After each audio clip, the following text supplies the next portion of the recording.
God. So one thing to know, I'm not on a toilet. These aren't shower curtains. That's not a shower back there. There's a window outside, although my blinds are kind of blocking it. The camera isn't aimed at the darkness outside, but I mean, those boards are up there at the top simply because there's an AC in the window, and they're there to block the thing from off the sections of the outside that aren't, the AC doesn't extend for the whole window cell basically. So you put cardboard on the two sides because it's not big enough to capture the whole window side. Uh, Man, I've spent 40 minutes talking about that. See, the thing is that usually you have to get your point across right off the gate, so you can't wander point wise. So I'll try to get to the point. Tonight I have a little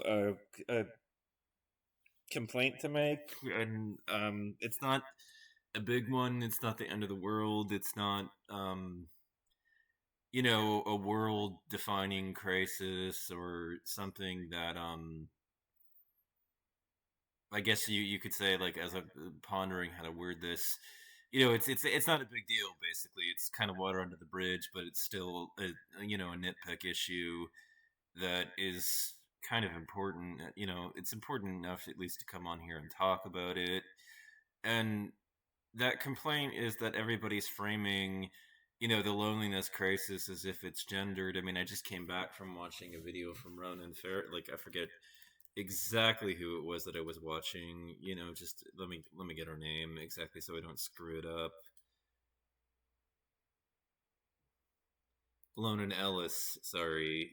Ronan Ellis, put a video up, which was, the female loneliness crisis and the catch-up friendship crisis. And, I sat here and, all I could think was, the men screwed up this one, and it was a foolish move because it basically allowed, the female viewership to, like, mock us. And then, because the female viewership of the video is about complaining about the male loneliness crisis were there, and all they could think was about all the issues impacting them and the crap that they've had to go through. And admittedly, they've gone through far worse than most of us guys have. Our suffering is not at the scale for the vast majority of women have gone through, and I'll give them all that. The whole issue, though, was that it allowed them to kind of sit there and mock us, like, oh, who gives a shit, boo-hoo, crocodile tears about men's feelings, about the whole thing. And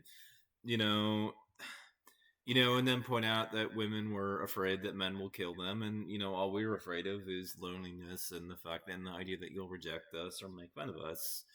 And the saying crept up over, and that's the response that you're going to get from them when you frame this as if it's an issue that only impacts men. And so I felt the guys that were talking about the male loneliness crisis were idiots, because it's a loneliness crisis, period. Women are not unaffected. There's a lot of women that are suffering from loneliness at this point as well, because it's not a gendered thing, and the forces that are driving it, are not a product of gender. They're, like, here's one example of how everybody in the United States and in the Western world ends up impacted by a loneliness crisis. Just one.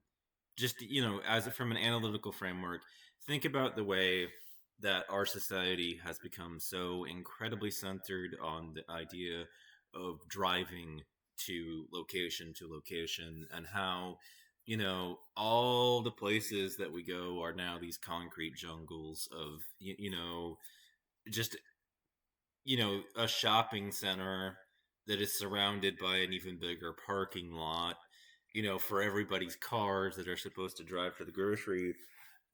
All the, or most of the opportunities to have spontaneous interaction on when walking around from place to place have been basically sucked dry of the system, which is why most Americans talk about college as like the highlight of their life if they did go, the best, their glory days in our society, because that's one of the only times in which you actually get a sense of community. other than that, we run around back and forth, disconnected from our neighbors and from our location, on a almost constant basis, and you know, and this ends up impacting men and women in exactly the same way. I mean, if you do go in your car with anybody, you're going with maybe your family, your immediate family, or whoever lives with you. It's a small number of people that can fit in there. And that's, American life at this point, like we don't have these as many chances to interact with people we're not deeply familiar with. We don't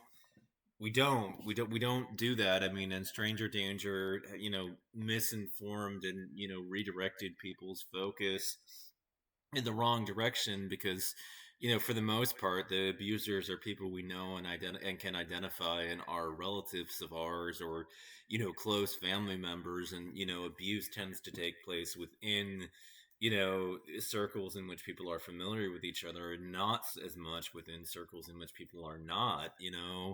That's just, we're looking in the wrong direction for the enemy.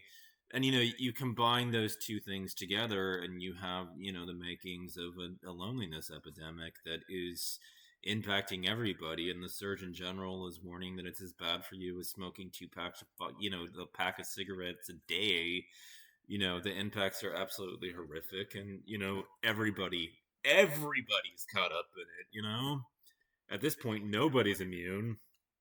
And while there may be some people that are not feeling the acute impacts of it, at this point in their lives, that doesn't actually matter, because truth, truth be told, sooner or later, it may be them. And, you know, there's an overwhelming number of people that are affected by it in our society at this point. It's not a male loneliness epidemic. It's not a female loneliness crisis. It's a loneliness crisis, and we call it that without the gendered terms because, like I said, nobody gets off the hook for this one.